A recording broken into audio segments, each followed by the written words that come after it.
What is up, everyone?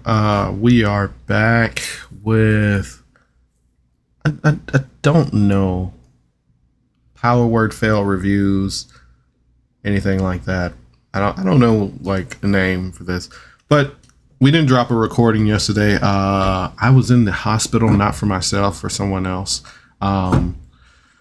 Real bad scare. Whew, real bad.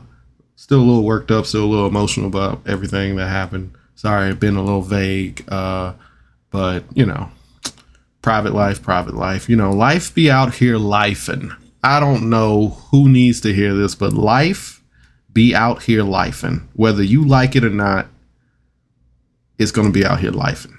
Anyway, but we're back. Day off. You know, things happen. We said every day, but sometimes we can't do every day. So we're just going to jump into this episode 37. I said I was going to start doing the names of these things. Let me see. What was the name of episode 37? Last episode was 2x2. This episode was 37. Snakes, Secrets, and Midnight Snacks. And we're going to see if we can spot why it's called that. Episode 37, Snakes, Secrets, and Midnight Snacks. I think at the beginning of episodes, somebody should say the episode names. But I don't think they make the episode names until they like edit the episode and put it out and whatever. But the beginning of the episode should be like, because they do the introductions and they do like what episode it is, they should also do the episode title. Throwing my idea hat in the ring. So there we go. We pick up at Vilvanis's with Ambrose. The joke didn't land last time, so we're not going to continue that. He talks about the sword that he got from Marcus. And he tells him that there's a cult of the snake, and their leader is the Dark Matron. Now, I don't remember any of this from the first time. Like, and this is why we re-listen to things. All this conversation with Marcus and talking to Vilvanis and all this stuff, I don't remember any of this. But Vilvanis tells him that him and Marcus and his wife found a cult of the snakes, and their leader was the Dark Matron. And Marcus, Vilvanis, and Marcus's wife went in and killed everybody, stopped the Dark Matrons, or what he thought stopped the Dark Matron. But apparently he did not. Ambrose kind of confirmed this by getting Vilvanis to play. God, I forgot the spell name, but getting to play the voice of the Dark Matron, and it was the same thing. So if it's not her identical twin sister, then it is her. So she's come back into power somehow. Well, I wouldn't necessarily back into power, but back into life and captured. So that's a thing that they're going to have to deal with. So Ambrose just kind of gets more information on that. Because the Dark Matron is inside of Cornelius' house. Vilvanis and Ambrose kind of talk on like what's best to do about it, because like tried death once and death didn't stick. So Vilvanis kind of throws out the idea of like it might be best to just banish it, send it back to where it came from.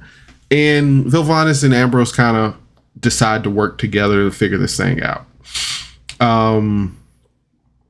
They're going to collect information on both their ends and just see what they come up with. Back to the other team, Pkzel comes in after looking for Ambrose, and she tells the party that she couldn't find him. Everyone keeps drinking and having a good time. Adalia and Ferric end up dancing. Ambrose comes in a little while later. They do like a little bit of a time skip, because I think I want to say 3 or 4 hours, but because Ambrose goes off and studies a little bit and sees what he can find. Navarre eavesdrops for information around the tavern.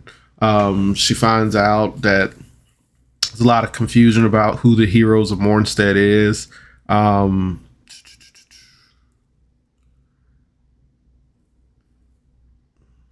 But she doesn't find anything like pressing information, nothing that she has to immediately share. Mirage asks to talk to Pkzel alone, and they go outside or they go off somewhere by themselves and they talk, and Mirage just checks in with Pkzel, which is real nice of him, like, which is because usually people are checking on Mirage. It's nice that Mirage is finally like, hey, how are you doing? Like, what's up with you and your world?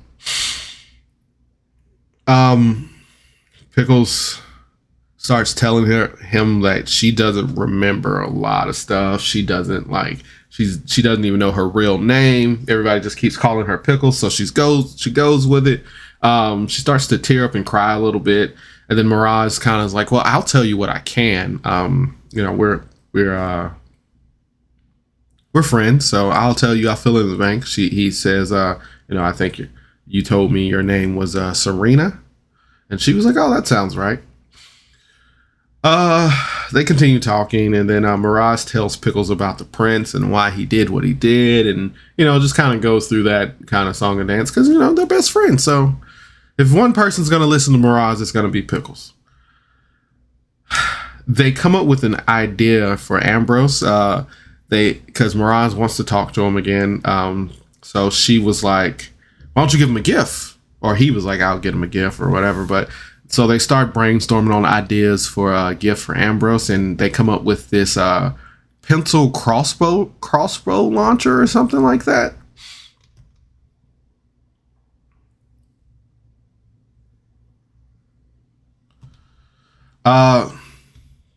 Then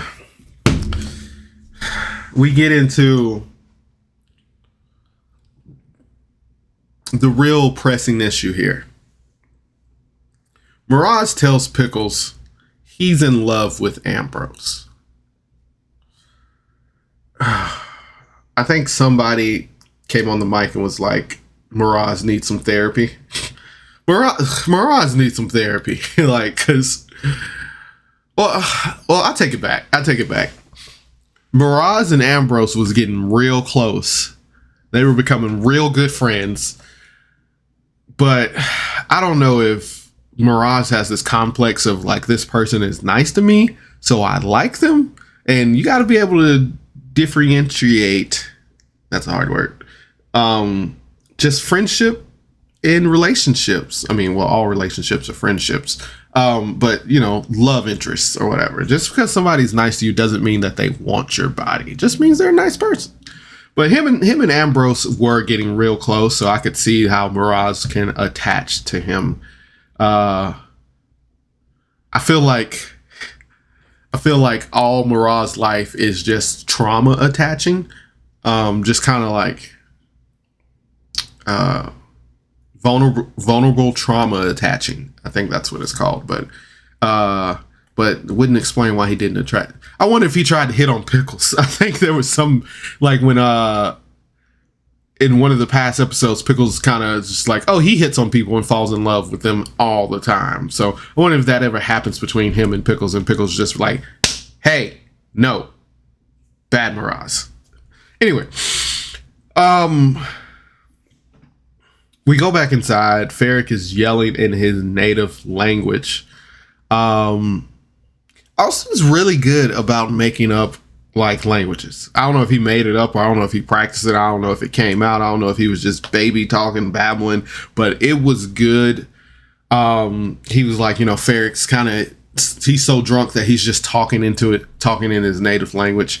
That's hard to do. It's hard to come up with a name on the spot for your NPC, and then it's hard to be like, these goblins are talking goblin, and then just like, this is what they're saying in goblin. There's this one episode of TheHomeBrew that they meet these fish people, and then they just they aren't like really speaking. They're like they're making these fish noises, and I've used that for all my fish people in every game that I play. Just like, that's what they sound like. And it was just like, oh, okay, that makes sense. But I'm just not good at coming up with like different languages on the spot or like even like prepared, because it's just like having it flow is not good. So that is that is not my strong suit. Adalia and Navarre kind of conversate about a little bit about everything. Not going to go into detail about that, but eventually the group kind of comes to the consensus of like, let's go ask Pkzel's family about the candidates. And I think this idea has been thrown around a couple of times. So they're going to do that. They all head back to Ambrose's house for the night. And then Ambrose cooks for everyone. He kind of makes them a little bit of Mornstead toast. And we find out Ambrose is a little bit of a chef.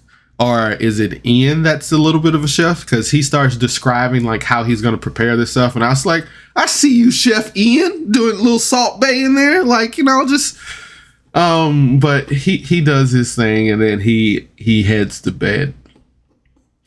Pkzel eventually goes off with Mirage, and they go into one of their rooms or whatever. And he does... Pkzel does this murder board of all her memories. It's just like a little spider web. He's got the yarn going around. Insert picture of Charlie going like, back here. It's my best Charlie impression. But yeah, she ties together like all the memory, and she kind of tries to figure out like who she is, what she is, and like everything she needs to know. Oh man. I haven't had much sleep because been up all day and all night. Oh, Ambrose cooks for everybody. Pkzel does a murder board. Adalia puts Ferric to bed after they eat their Mornstead toast and drink some water. It was such a funny line of Adalia gives Ferric some water. And he's like, what is this? And she's like, it's water, dear. And then he's like, it's so crisp. And I've never in my life thought of water as being crisp. Never. But anyway, she puts him to bed, and then she goes back and talks to Navarre a little bit more. And it's just like Navarre and Adalia just kind of talk a lot. And it's you could tell like they seem like they're becoming like friends. Because it seems like Adalia is very interested in Navarre. Like just about her life, like kind of like she's from the floating city. She's I guess a traveling cleric paladin. I don't know what Navarre is actually. I think she's a paladin. She could be a cleric. I don't know. She heals people. She fixes souls. The next day comes around after everybody goes to sleep and everything. Ambrose talks to Ferric about just about everything. Trying to figure out what to do about the prince, what to do next about the group, and just how he feels. And Ferric just kind of like reassures him, like, "Hey, we're gonna handle this. We're gonna figure everything out, and we're gonna, take it one step at a time." Pkzel is building a pillow fort around Navarre while she's sleeping, and that's where the episode ends. And that's where the episode ends. Kind of not a cliffhanger, so I'm thankful for that. But also like, not a cliffhanger. I don't know what to do with this. All this calmness that is instilled inside of me that doesn't leave me on a cliffhanger. So all around, it was a pretty short episode. Not a lot happened, but it was still pretty solid. I have no complaints about the direction of where this episode is moving. Now, I know I'm ahead, but I want to do what my predictions were, what was going to happen with this episode moving forward. Because I remember getting to this episode and I remember having predictions, because it's like we got a new character, We got a new DM. Did that backwards. We got a new DM, and then we killed the big bad guy, the immediate big bad guy. So I was like, all right, this is my predictions for what was going to happen. Is they were going to try to help Miraz. They were going to figure out all they could about the prince, and then they were going to go and try to find the prince, stop him, get the soul back, do whatever they need to do to fix Miraz and fix Evangeline's soul. Because yeah, Navarre hasn't done the thing to fix Evangeline's soul, so she has to do that. But I thought this was going to be more about Miraz and fixing his issue. But it's real interesting on what the because it's kind of like, I know that Carlos gave Cody his notes, and it's kind of like, where are we going next? Because it's like, are you going down the same path that Carlos laid out, or are you branching out into your own thing? And I think recently they just said, like, Cody's doing, finally, I don't know, finally, I'm not going to say finally, but Cody's doing his own thing. It's like everything's subject to change. Pretty sure that Carlos gave him a roadmap. I'm pretty sure he said that sometime. But yeah, it's just curious. I want to know, like, the question person inside of me, just like, I wonder how closely he's following what Carlos gave him and how much he's making up himself. Which, so I thought, like, Carlos didn't leave till after the funeral, after they beat the big bad. So it's the new, like, all right, well, now that we've handled this, here you go, Cody. You can lead them in any direction that you want, but here's some, like, roadmap ideas. So I was hoping that Cody was just going to be like, let's figure this business out about the prince. And of course, it's up to the players. It's always up to the players.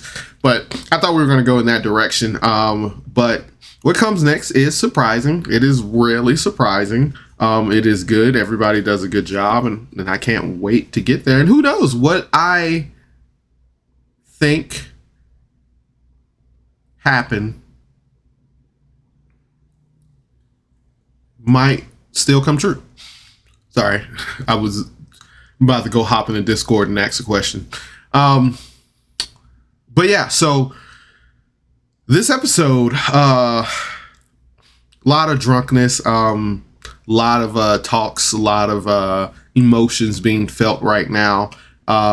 Good, still good role play.